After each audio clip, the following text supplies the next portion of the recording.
back to the Marathon Mortgage Happy Hour. I'm Mike Witzek. I am Rory Farrell, and we got our special guest here today Jeff Silva of OCF Realty. There you go. There you go. And he's our host today. We're shooting out of OCF today. We did a couple podcasts, had his whole team on. It's been an exciting day.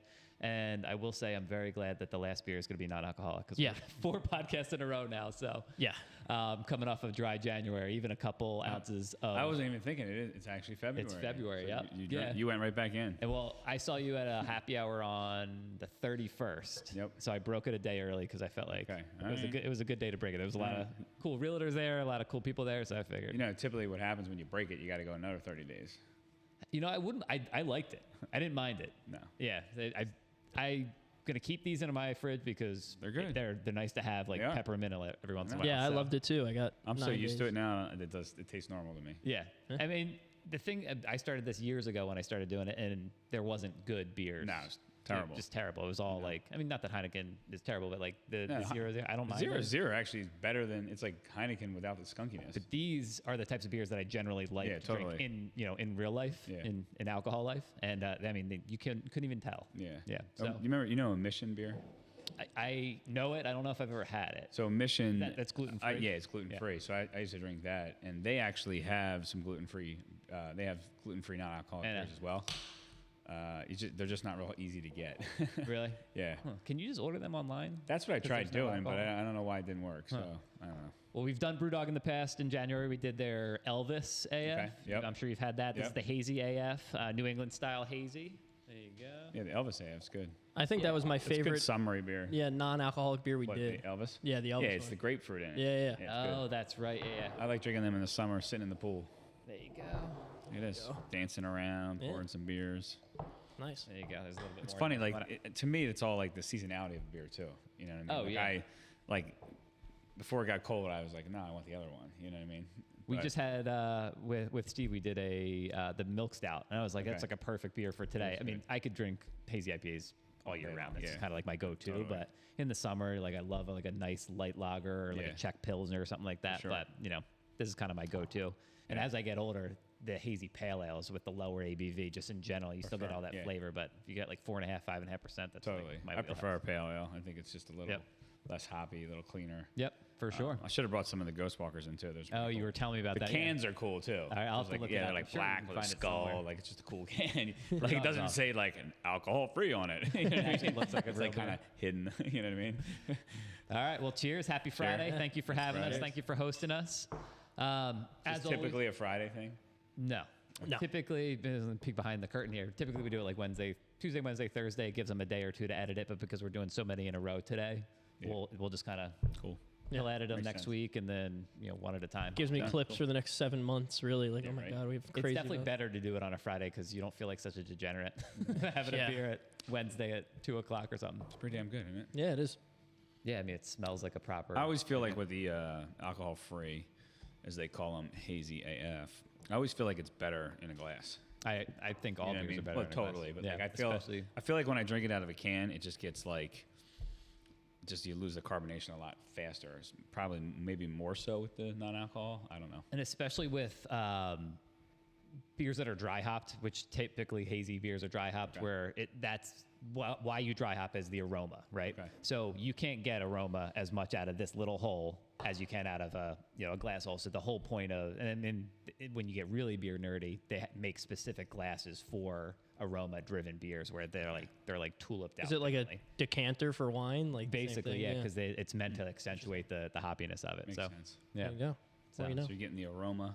That's the beer nerd section of the podcast. It actually works out of the stemless wine glass. Yeah, I love it. Shout out to Cape May Winery and Vineyards. Glad I brought these to the office here. Yeah, perfect. Yeah. We thought about bringing it. I was like, they'll have glasses. Yeah, worked out. Most of our stuff is disposable, but I've been bringing some stuff in. I was like, these were sitting in the house. I'm like, these would be perfect. These are perfect. Love those. Nice.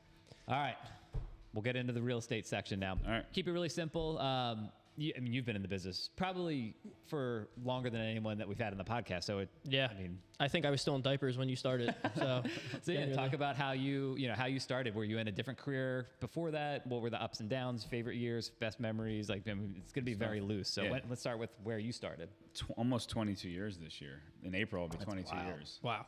Actually started on Literally, you no. were barely born. No, 22 years. So 2002 you started? 2002. Yeah, so I was 3 years old. Oh my God, it's Yeah. crazy. Yeah. And fun fact, that's when Super Troopers came out because I referenced that was Super that old? Troopers and I was like, you know that movie? He's like, yeah, of course I know that movie. I'm like, Yeah. It's not weird to think that you didn't know a movie that came out when you were 3 years old. I didn't know it was that old Can't believe either, that movie's honestly. that old. That's Yeah, because I crazy. specifically had to look it up. Super Yeah. Troopers. Yep. Feeling old right now.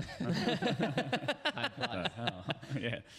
So straight out of college. No, and then so your mother was a I realtor. got out of college and I went into life insurance and financial services. Okay. Okay. So when I was in college, I was in first went to Temple, and my major, I had a dual major. I was marketing and I was risk management and insurance. Okay. And then Very mature for an 18-year-old to get into. Yeah, right. So I started as like exercise physiology, and I was like, oh wow, you can't make any money doing this. And I'm like, and I had to go down to like Temple's main campus a lot, and I was like, yeah, no thanks, because I was going to. I remember like I was like on the bus one day, and I'm like driving like from Temple Ambler to North Philly, and it's like, dude, this is so freaking depressing. Oh, yeah. I'm like, I can't do this, Especially on the And, bus. it's terrible. So I spent like about 2.5 years at Temple, and I transferred to Westchester. Okay. And just was a marketing major. Got out, and I think I was attracted to the life insurance arena. It was like life insurance and financial services because of like the residual income that you could build. Yeah. So I got into that business, and I was in it for 3.5 years. It was good sales training though, because we had to come in every day and just bang the phones, like literally, like you from 9:30 to 11 every day. The whole company wide was on the phones looking for business. Yeah. Wow. And you had to get through the gatekeeper, right? And the problem, what I didn't like about that business was, I don't like, especially the insurance part of it, is that you had to sell products that were going to make you money, not necessarily the best for the client. Okay. Yeah. You would try to sell them why they were better for them, but it didn't always make the most sense. Yeah. And it just didn't feel good. Not only that is, I was young, right out of college, and like you're basically chasing like high net worth individuals, and then you had to get through like their gatekeeper at the office. Mm-hmm. We feel that all the time when we go into real estate offices trying to win business. It's like you Yeah. can't get past the front door, and if you do, the person's not in their office, or Okay. and Yeah, that we feel or that all the time. or the That- biggest thing with me is like when I started I was 22. I'm gonna be 25 this year. It's like I come into your office and you see a 22-year-old that's like, "Hey, I'm a loan officer. I'm looking for business." You're like, Right. "This guy has no idea what he's Especially doing. with Like, that I'm not gonna mustache. send him anything." Yeah, I'm trying my hardest here. All right. Don't worry. Trying to cover up a little bit. Yeah, exactly. Look a little older. Maybe I get 26, but Great. So yeah, it was like I did it for 3.5 years. At first I was excited about it. I got in front of people, and they would part you up with older guys that were kind of work together on. So like you were like the guy, like they called me like a marketing associate. So I had to bang the phone. I had to get the appointment, and I would schedule the appointment and take one of the the more senior people there, whether they were and some guys were only less than 5 years older than me. Some guys were a lot older. It just depended on the client you got in front of. And I did that for 3.5 years, but it got to the point after like, I don't know, a couple years in, I was just going through the motions because I freaking hated it. It's got to be soul sucking. Yeah, it to just do was- to sell a product you're not believing No, in. yeah, at first I was like, yeah, and you're in it, and you were, they would sell you on the dream of like the income that you can make and the residual income, and then of course like you want to help people, but when you're truly not really providing someone the best for them, and it's really about you making money. yeah. It just like didn't feel right. So, and it was so funny. I remember, I've told this story a lot, but you used to go out and tell people, you go to parties or whatever, and they'd be like, "Hey, what do you do?" And I sell life insurance. Be like, "Hey," they would literally like walk away from you. It was crazy, and I just got to the point where I was sick and tired of like not having the life I wanted and just going through the motions. So I was like, I remember even the last few months I was there, I was just kind of like fudging my appointments, like just totally making up Especially everything. at that age too. If Yeah. you're not motivated. You're Nah, like, I just like I was motivated like to do stuff, but then it was like then I started working on my house. Well, I bought a house. I was probably there for I don't know 2 years. I bought a house, got married, the whole deal, and I made okay money. Like I was getting by, but it wasn't like what I wanted. It wasn't the life I had. not what they promised. No, I mean it could have been, but it was like I was out of alignment with it, right? So I remember trying to figure out what I wanted to do. And I remember buying a book. It was it was about buying houses, fixing them up, and flipping them or renting them. Okay. I started reading it, and I was like, wow, this is interesting. I was like intrigued by it. I was like, wow, this is cool. Like I'm actually, it's got my attention. The good news about being in the life insurance business or in that is I learned how to get in front of people. I learned how to bang the phones. I learned how to present because I did. I mean, go out and present. And so I had a lot of skills, and I learned how to plan. We had like monthly planning days, so it taught me a lot of good basics. Yeah. So when I got into real estate, like I had a good little background because I did it for like 3 years. But I remember just being sick and tired of being sick and tired. I remember like literally the moment I was like at a party and like with a bunch of friends, and everybody was just having a good time, drinking up. I was like, I can't do this anymore. Like, I got to figure something out. So I bought the book. I remember a buddy of mine, we were talking about it. He was like, yeah, I'm thinking about getting into properties. And I bought the book. I started reading. I was like, maybe real estate would be a good thing for me. Yeah. So I remember just sitting down one day and just like writing out 3 options. I was either going to sell houses, build houses, or do what you guys do. Yeah. That's so funny. I mean, that's like pretty, to have that kind of forethought at that age that's impressive. To like literally be writing them down, be like, these are the avenues that I have. And that was like what I did. I wish I had those notes. Yeah, that'd be cool. Because I kind of got into it, and I remember like, look, even when I was in college, I was introduced to the book Think and Grow Rich by Napoleon Hill. Yep. When I was in college, I got involved in like a multi-level marketing company. Yep. Where I was selling like long distance services. You would go to your friends and family and try to get them to sign up. Yeah. Same deal. Like it was cool. They sell you on the residual income and all that stuff. So that's probably where in my mind I always had the like idea of doing residual income. Yep. It's just that was the dream they would sell. And I've always been like, I always did stuff for myself. When I was, I used to seal people's driveways, power wash people's houses. I used to snow plow. Like I had my own little.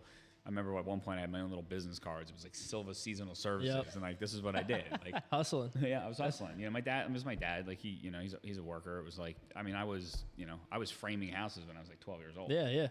So I was always just doing something. You two were like kindred spirits over here. Yeah. I remember like even like back in the day, you'd have to sell candy for school, and I'd be like, I'd be hitting the street, and I was like cleaning the house on the candy sales. You know what I mean? Going, knocking door to door. Like I had no problem going up to people's doors. I just never did. So when I was 16, I had Whitsack long hair. That was my thing. I used to cut lawns. It's paid for that camera actually.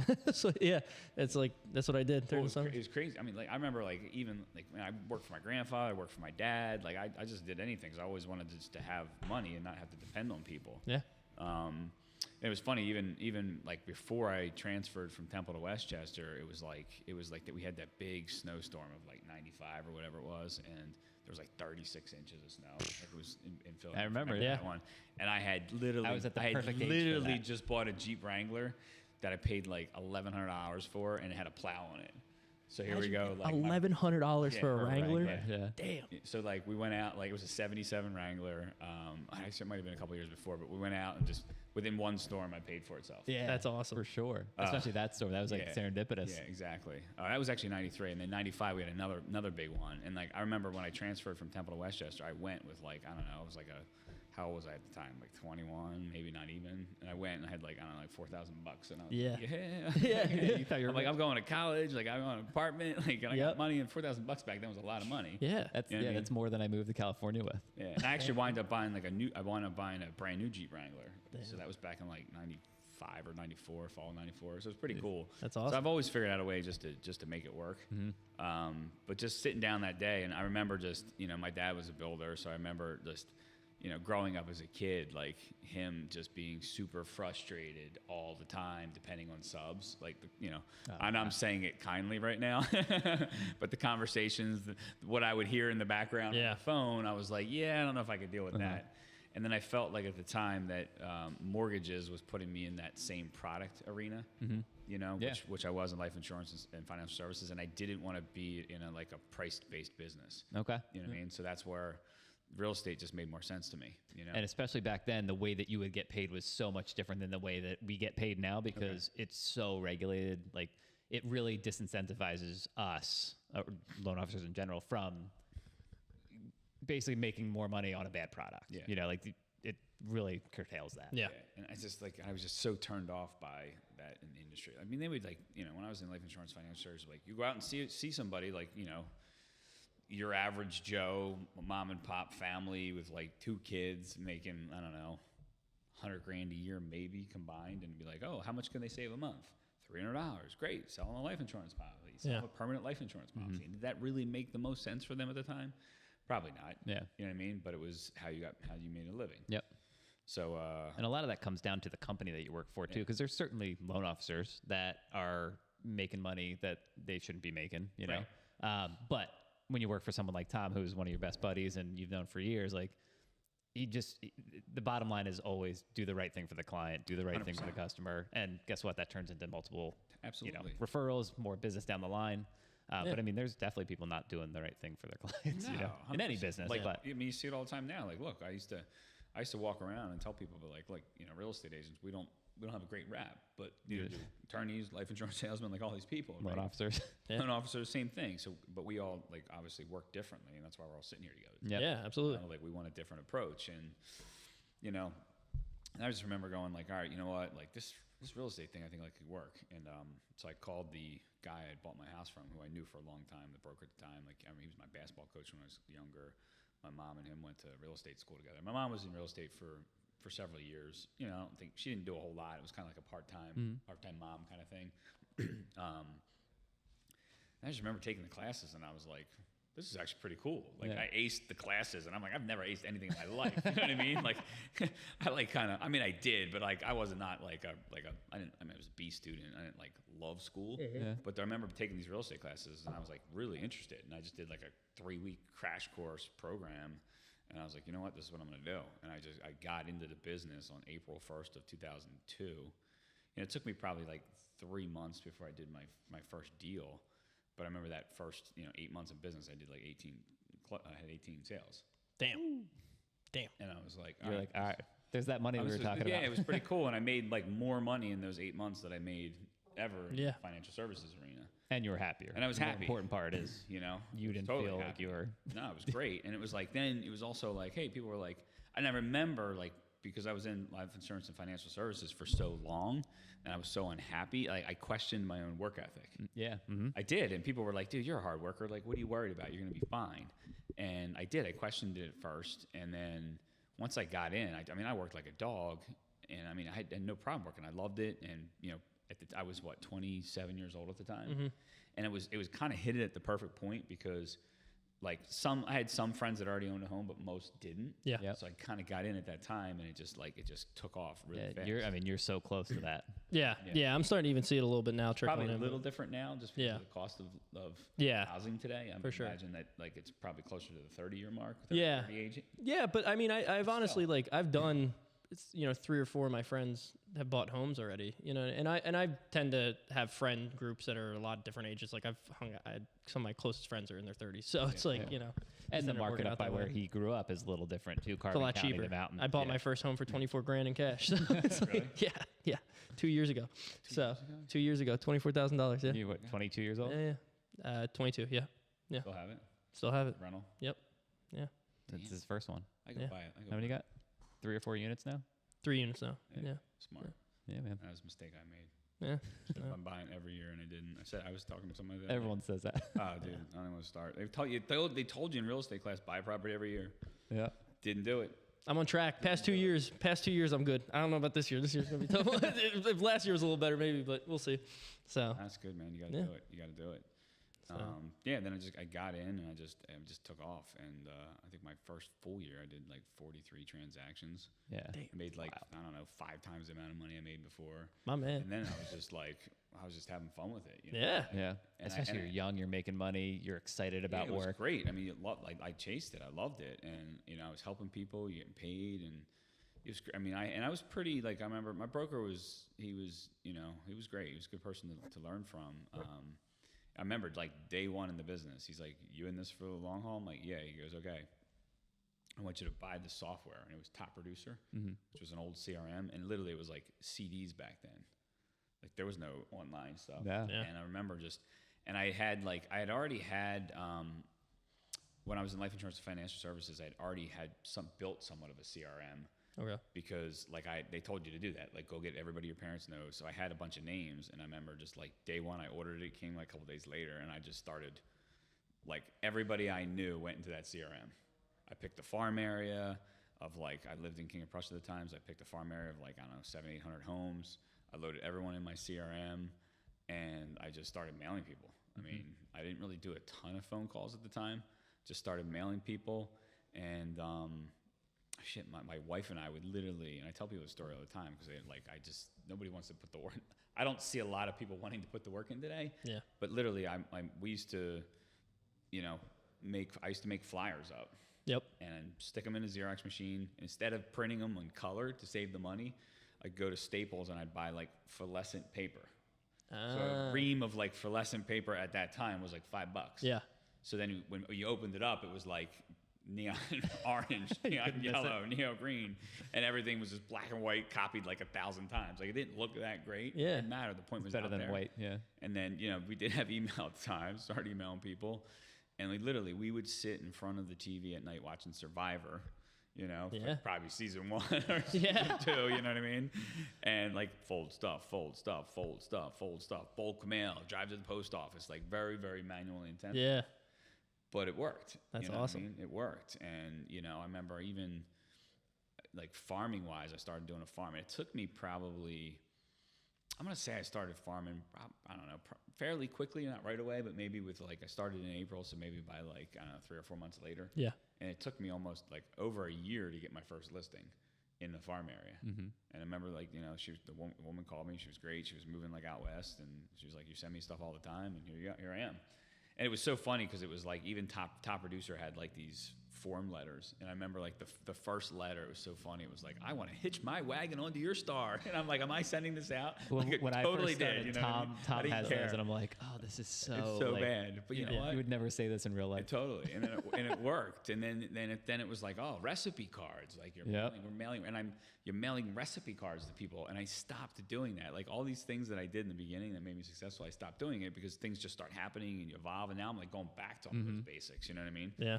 But it was so funny. I remember people were like, "Oh, I get your recipe cards," and I hadn't sent them in like 5 years, and they're like, "Oh, I get your recipe cards." Like as dumb as it was, That's awesome. you know what I mean? Like all these little things just worked because it was just being in front of people, touching people, and going down that road. And it was pretty funny how it just took off, man. Yeah, that's the biggest thing. Like not to cut you off, but like I read a lot of real estate financial books and stuff. And one of the people I read or I've read their books was Ryan Serhant, like one of the biggest realtors in the country. And he always says, he's like, it's all in the follow up. He's like, I might meet you 10 years ago, and I'll be touching you once a week for those 10 years or whatever he does, and it just keeps on working. Yep. So I mean. It's such a mix between, just think about what you were doing 22 years ago and now you're sitting and doing a podcast. But that's not the only way to do it, because in our office, like we'll still send like refi mailers, or every year we'll send out a gift certificate to a local restaurant just as a thank you for the business. And it's like, that's kind of old school stuff. Yeah. But I'll tell you what, when we send those t-shirts out, you grabbed the t-shirt the other day. It's like, those things work, even though they're old school, a handwritten thank you note, things like that. Like it can't all be one thing. It can't all be digital. Totally. Especially if you're trying to hit, 22 to 25 to 30-year-olds and also 60, 70-year-olds who are 20-year clients, Well, look, even like in email today, the open rate's like 20% or less. You know what I mean? You can. That even seems high to me. Everyone will respond to a text message, but you can get nailed and get in trouble for it. Like the laws have cracked down on that big time. So mailing and it works, you know what I mean? But you're right, to your point, like you have to do it all. Like you can't just, the things that you do at one point in your career, just because other things start to work doesn't mean you should neglect them. Right? Yeah. So now I'm at the point, it's like, okay, mail them, email them, text them, call them. Right? Social media, Facebook, all this stuff. Content, social media. That's like, that's like, but not everybody wants to do that. Exactly. We like doing it. You know what I mean? And doing it like at a high level, but like it's a lot of work. Everything's a lot of work. Yeah. Everything's a lot of work. Yeah. And it's life is work. That's it. Quicker you learn that. I just find that a lot of people just don't want to put the work in. They want the glory without the sweat. I'll tell you what. Yeah, no. It's one thing I've learned in this business. Especially over the past 2 years, is that if you want anything in this business, it's like you got to go get it. And I feel like I go get it, and I'm well ahead of a lot of people in our industry, but I'm so far behind Tom, you guys that are, That's just industry experience. leaders. And it's just, I mean, yeah, you guys have years under your belt, but it's like, you're the people I want to chase and go after. And it's like, all right, well, what do I have to do to up this to get there sooner than you guys did, So it's just figuring out that recipe and working as hard as you can. But yeah, it's a lot. But you got it too. I think that, I definitely was always there helping the people. I wanted that, but I was also chasing the money too. Yeah. Right? Like I wanted that success. And I never came from that place. Like we call it in real estate, I don't know if you guys use this term too, we call it commission breath. Right? And people would come, new people, it's I've very, never heard that, but it's very like, yeah. As soon as you said it, I knew what you were talking about. Yeah. So, and you see it a lot where, and I used to say to people like, look, you got a $sign like tattooed on your forehead. Like it's all over your face that you're in it to make a commission, not to actually help the client. Right. So and I say this quote, I'll say it again. I said it 5 times this week already. Like you can, Zig Ziglar, you can have everything you want in life if you just help enough other people get what they want. That's cool. Right. So take that approach of like going to provide the service, going to give the help. Yeah. And the commissions, the money, the income will be there. Yeah, absolutely. And it's very easy for most people, especially like, you're young, you want to buy a house, like, getting married, like all these things come in. You're like, okay, well, I need to still have money. I need to take care of my family. I need to provide. I want all these things. Right. And it's really easy, I think, for so many people to kind of like, put the ladder up against the wrong wall. Yeah, for sure. Climbing it and going like, wait a minute, this is maybe not where it should be. Maybe it needs to be over there. Yeah. And so it's that balance. I think it's that finding that balance for most young people that it's hard because, you come out of college, and you're like, you're promised the world, right? And you get out of college and you're like, whoa, it's hard to find a job that's good paying. Like, the cost of living today is freaking insane. Yeah. So it's like, how do you make it work, right? So it's finding that piece that, you guys are like, we're probably all working harder than we have in a very long time. Yeah. Right. Or probably the least amount. Right. Like you're working twice as hard to get half like as we much. worked, like 20, 21, 22, we worked our tails off and made a lot of money. And it's like now 23, 24, I'm working way harder and making way less. But the positive thing is I'm enjoying it a lot more. Yeah.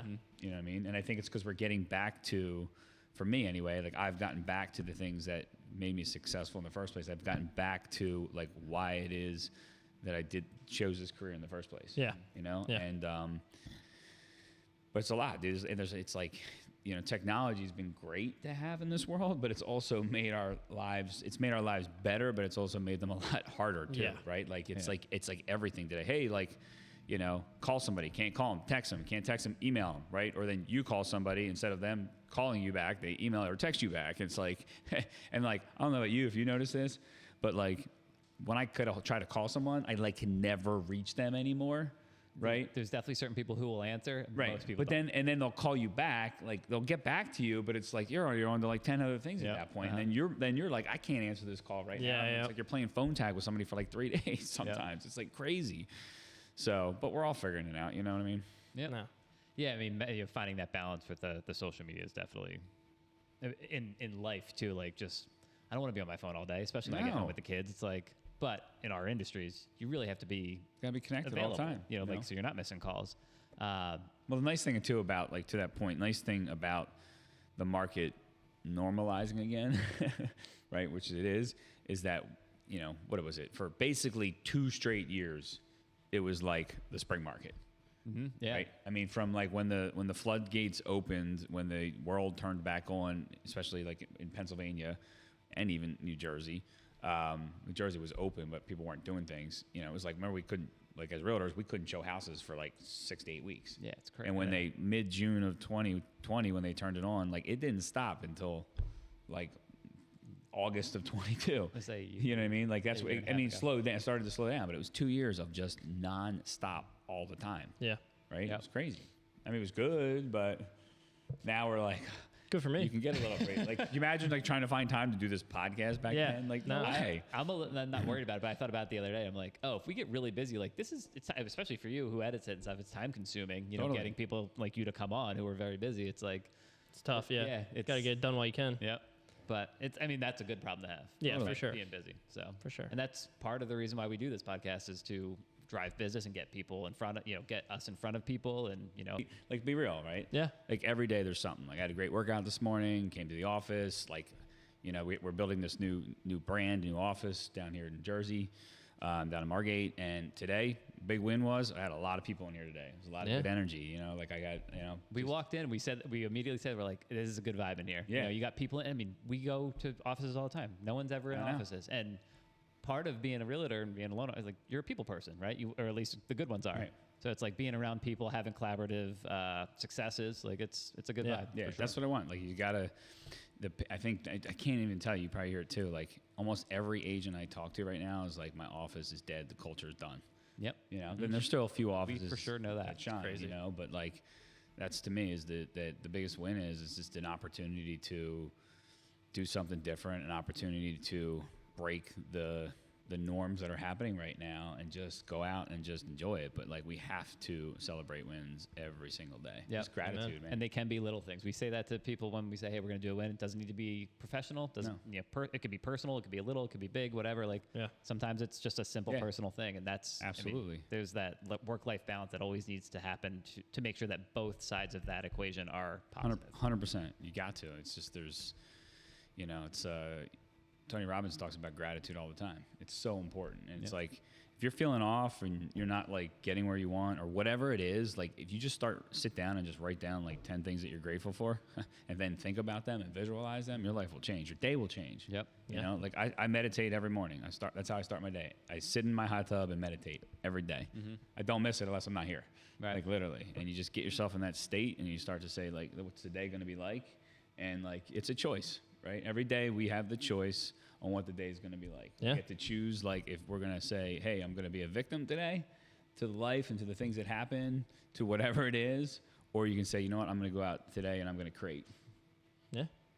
Damn right. Yep. Love it. And that's a good place to be when you're at the top of the food chain here at this office, because that will trickle down to the team. So, or at least hopefully. Yeah. Yeah. No, there's no hopefully about it. Damn right. It will happen. Damn right. That's what I like to hear. All right. Well, thank you. That was awesome to be down in your office. Yeah. You, the whole team, it's fun. It's going to be exciting to see where you guys go. Thanks for having us. Making my life easier. No. That's a win. We got 4 or 5 people in this office, and we'll always travel. And not a bad office, too. Not a bad setup. Studio. Yeah, right. Wow. Yeah. Thank you for coming on. Once we get the real one done, then it'll be. Happy Friday. That will be great. Happy Friday, guys. Happy Friday. Kill it this weekend. Cheers. Thanks, guys. Bye.